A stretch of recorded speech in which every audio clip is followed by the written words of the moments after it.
몇 년 전에 한 목사님과 환상에 대해 이야기를 한 적이 있습니다. 목사님은 말씀하셨습니다. 하나님은 이미 우리에게 성경을 주셨기 때문에 더 이상 환상이나 꿈 같은 것으로는 우리에게 말씀하시지 않으십니다. 라고 말입니다. 그래서 제가 이렇게 되물었습니다.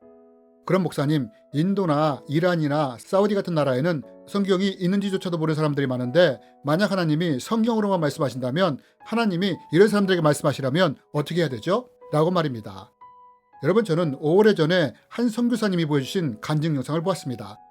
이란의 한 청년이 어떻게 예수님을 만났는지에 대한 간증이었습니다. 청년은 말했습니다. 어느 날 환상 중에 한 분이 찾아오셨다고요. 이분이 누구신지 알 수가 없었다고 했습니다. 그런데 그날 우연과 같이 한국인 선교사님을 만나게 되었고 자기를 찾아온 분이 바로 예수님이라는 것을 알게 되었다고 했습니다. 그리고 청년은 그 자리에서 예수님을 영접했다고 했습니다. 그러면서 이로 인해 자기에게 핍박이 많이 올 것을 알지만 두렵지 않다고 말하는 간증을 들었습니다. 여러분, 하나님은 성경을 통해 말씀하십니다.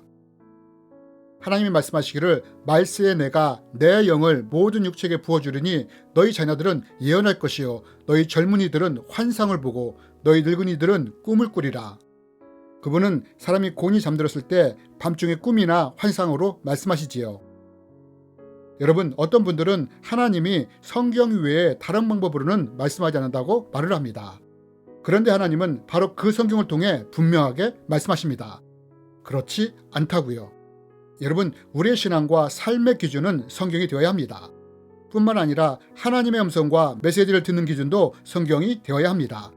그래서 우리가 읽은 성경 말씀처럼 하나님이 환상을 통해 말씀할 수 있다면 우리는 그 환상을 통해 하나님의 음성을 들을 수가 있는 것입니다. 그러므로 이번 시간에는 하나님의 환상을 통해 우리에게 무엇을 말씀하시고 우리가 어떻게 들을 수 있는지에 대해 함께 나누기 원합니다. 여러분, 하나님이 종종 우리에게 환상을 열어주실 때가 있습니다. 그렇다면 여러분, 일반적으로 하나님은 언제 우리에게 환상을 열어주실까요? 첫 번째로는 하나님이 무엇인가를 가르치기 원하실 때 환상을 열어줄 수 있습니다. 저는 지금까지 선명하게 기억하고 있는 오래전에 보았던 환상이 있습니다. 그것이 무엇이냐? 신학교에 입학했을 때 소예배실에서 50여 명의 선후배가 모여 함께 손을 잡고 기도한 적이 있었습니다. 그런데 손을 잡고 기도하는 순간 제 영안이 열리면서 선명하게 보이는 것이 있었습니다. 동그랗게 손을 잡고 통성기도를 하는데 원 안에 악한 영들이 난리가 난 모습이 보였습니다. 마치 기름에 튀김이 튀겨지듯 악한 영들이 어쩔 줄 모르며 이리 뛰고 저리 뛰는 모습이 보였습니다. 이때 악한 영 중에 하나가 제가 자신을 보고 있다는 걸 알자 제 안으로 들어오려고 달려들었습니다. 그 찰나에 갑자기 방언이 터졌고 그 악한 영이 뭔가에 강하게 맞은 것처럼 나가 떨어지는 것이 보였습니다. 이것이 신학교에 입학했을 때 기도할 때 보았던 환상이었고 지금도 그 장면을 선명하게 기억하고 있습니다. 그럼 여러분, 왜 하나님은 저의 영안을 열어서 이런 환상을 보여주신 걸까요? 그것은 하나님의 환상을 통해 저에게 가르쳐주고 싶은 것이 있었기 때문입니다. 그것이 무엇이냐? 하나님이 이런 환상을 보여주신 이유는 기도의 위력이 얼마나 강한지를 가르쳐주시기 위해 이런 환상을 보여주신 것이었습니다. 그리고 하나님은 나중에 성경을 통해서 이것을 확정시켜 주셨습니다. 이르시되 기도 외에 다른 것으로는 이런 종류가 나갈 수 없느니라 하시니라. 여러분, 이렇듯 하나님은 우리에게 무엇인가를 가르치시기 원할 때 이렇게 환상을 사용하실 수 있습니다. 여러분, 베드로도 하나님이 무엇인가를 가르치시기 위해 환상을 사용하시지 않습니까? 그가 시장하여 먹고자 하매 사람들이 준비할 때에 황홀한 중에 하늘이 열리며 한 그릇이 내려오는 것을 보니 큰 보자기 같고 네 귀에 매어 땅에 들이웠더라. 여러분, 왜 하나님이 이런 환상을 베드로에게 보여주셨습니까? 그것은 하나님이 베드로를 가르치시기 위해서였습니다. 하나님은 이방인에게도 복음이 전해지길 원하셨습니다. 그러나 베드로는 거룩한 유대인과 속된 이방인을 구분하는 유대인이었습니다. 하나님은 이런 베드로의 생각을 바꾸기 위해 보자기 환상을 보여주신 것이었습니다. 그리고 이 보자기 환상을 본 후에 베드로가 어떻게 바뀝니까? 이방인 고넬료에게 복음을 전하기 위해 가지 않습니까? 이렇듯 하나님은 우리에게 어떤 것을 가르치시기 원하실 때 환상을 사용하실 수 있습니다. 또 하나님은 하나님의 뜻이나 행할 일을 보여주기 원하실 때 환상을 통해 말씀하실 수 있습니다. 여러분, 사도 바울은 비두니아에 복음을 전하려고 애를 썼습니다. 그러나 이것은 하나님의 뜻이 아니었습니다. 하지만 사도 바울은 이것을 몰랐습니다. 그러자 하나님이 어떻게 하십니까? 마게도니 환상을 통해 빌립보로 보내시지 않습니까?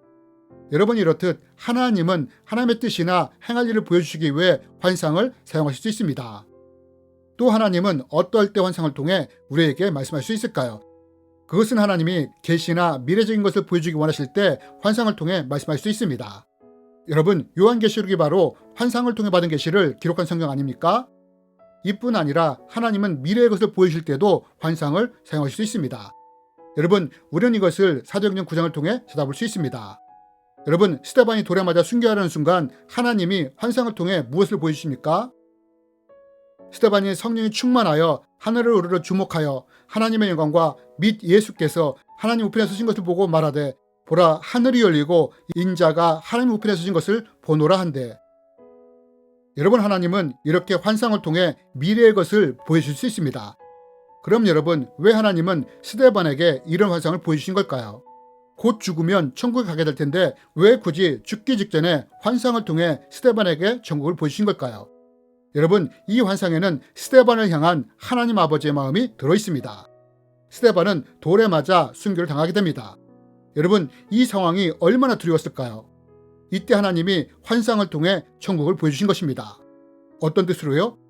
네가 이제 곧 나와 천국에 함께 있을 것이니 두려워하지 말라 라고 말입니다. 여러분, 이렇듯 하나님은 순교하는 스데반에게 위로와 용기를 주기 위해 환상을 통해 미래의 것을 보여주신 것입니다.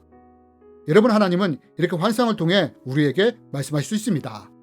그렇다면 여러분, 만약 우리가 환상을 통해 하나님의 뜻과 메시지를 듣기 원한다면 우리는 무엇이 준비되어 있어야 할까요? 여러분, 우리는 먼저 하나님의 환상을 통해 우리에게 말씀하실 수 있다는 열린 마음이 있어야 합니다. 만약 어떤 분이 하나님은 더 이상 환상으로 말씀하지 않아 라고 한다면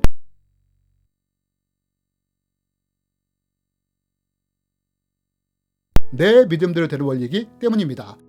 그리고 또 환상을 통해 하나님의 뜻과 메시지를 받고 싶은 분이 있다면 반드시 우리의 혼과 육체를 거룩하게 해야 합니다.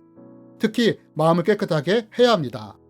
왜냐하면 환상은 성령님이 우리 영안을 열어 영적인 세계를 보여주시는 것이기에 우리 마음이 깨끗하지 않고 거룩하지 않다면 환상이 투영될 수 없기 때문입니다. 이렇게 우리가 준비될 때 성령님이 우리의 영안을 열어 환상을 보여줄 수 있는 것입니다. 여러분, 성경은 말합니다. 하나님은 사람이 곤히 잠들었을 때 밤중의 꿈이나 환상으로 말씀하신다고요. 여러분, 하나님은 우리에게 무엇인가를 가르치기 원하실 때, 하나님의 뜻과 행할 일을 말씀하시기 원하실 때, 또한 계시나 미래의 일에 대해 말씀하시기 원하실 때 환상을 통해 우리에게 말씀할 수 있습니다. 그러므로 우리가 준비됨으로 말미암아 환상으로도 하나님의 음성을 들을 수 있는 우리가 되었으면 좋겠습니다. 주님의 이름으로 여러분을 축복합니다.